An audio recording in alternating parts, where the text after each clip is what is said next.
What up, guys? My name is BZK. Thank you so much for watching, and today I'm bringing you guys a video on how to become a better SnD player. The gameplay you'll be watching in the background is me and two of my buddies going into League play in Black Ops 2, and we get a flawless SnD game. Now, when I say flawless, I don't just mean that we 6-0'd the other team. I mean literally flawless. No one on our team died. But guys, if you enjoyed the video, please drop a like, and YouTube, motherfucking peace!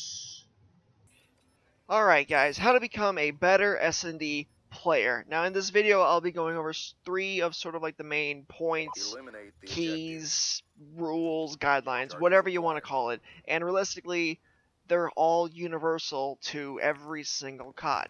Starting with positioning. Now out of all of the playlists in Call of Duty history, Search and Destroy is the one playlist that requires spot-on positioning. And at all times. And that's something that's not really that easy to pull off. You know, everything is subjective. Everything changes within an instant, you know, and it's really hard to stay in really good positioning. You know, it requires a clear head, and it requires you to be incredibly focused. But to help with your positioning, you need to know the map, obviously, and I'm not sure if you guys can hear that lawnmower outside. I can't do anything about that, but you need to know the map. You need to know all of the routes, all the flanking routes, all of the spots, high traffic areas, low traffic areas, you know. You need to know everything, inside and out, up and down, and around, diagonal, horizontal, vertical, everything about the map. And honestly, it just comes with playing. It just comes with experience, trial and error. You know, you're gonna fail, and you'd be lying if you said that you weren't or you haven't, because that's a load of shit. You learn by your failures, and to get good at search, you just gotta play it. You know, you just gotta play it and learn everything, and it just comes in time, naturally. You know, like I knew right there that guy was going to pop his head there because that's an obvious head glitch. And so now I know that later on he's not going to go there anymore because he knows I know that he was there in that head glitch. I hope I didn't confuse you there, but my point is you need to know the map and you need to know all the spots. Now this segues nicely into the very next point, awareness. Now you have to have a lot of awareness, specifically self-awareness. You need to know where you are on the map in relation to your teammates, relation to the bomb, and relation to where you think the enemy team might be. You know, are you on your side of the map? Are you on their side of the map?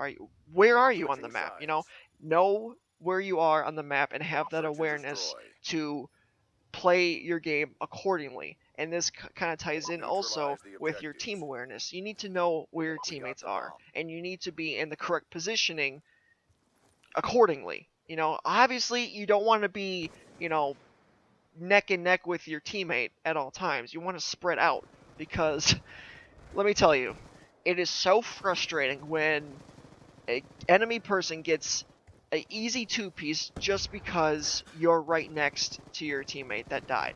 You know, it's so frustrating, and that should realistically never happen. You should never be right next to your teammate. And if you are, that's bad positioning on your part. That's poor awareness on your part. You need to be aware of not only where you are, but where your teammates are. And also, you know, just to throw it in there, the player count. You need to have the awareness of the player count. Do you guys have numbers? Does the enemy team have numbers? And you know, you may not realize it, but that plays a huge role in your decision making. At least in my decision making. A lot of my decisions are based off of numbers. Do we have more players than the enemy team, or vice versa? Now moving on to the last point, and this is probably the most important out of all three, and that is communication. Say what the hell you are doing. Don't just, you know, go in there willy-nilly and just kind of, you know, do whatever. Have a plan. Say what the hell you are doing. It is so frustrating, and I can't tell you guys how many times this has happened. But like, for example, if I'm sniping, I can't tell you guys how many times where I'll be going to snipe or pre-snipe this one specific spot, and my teammate will be right next to me doing the same fucking thing. It is so frustrating. You have to call out what the hell you are doing, and that's just going to help everyone. And if you don't do that, that's a really big thing that you're not doing, because it is really important to have your teammates know what you are doing. And also, predict scenarios. Be bold, be confident, predict, where the enemy team might be or what they might be doing. Voice your opinion. Don't stay quiet. If you're wrong, you're wrong. That's how you learn. Is just, again, going back to what I said before, just playing the game and just learning by experience, trial and error, whatever. Don't be afraid to predict, oh, hey, they might be rotating this bomb. We're stacked on A, they haven't shown up in a while, they might be rotating over to B.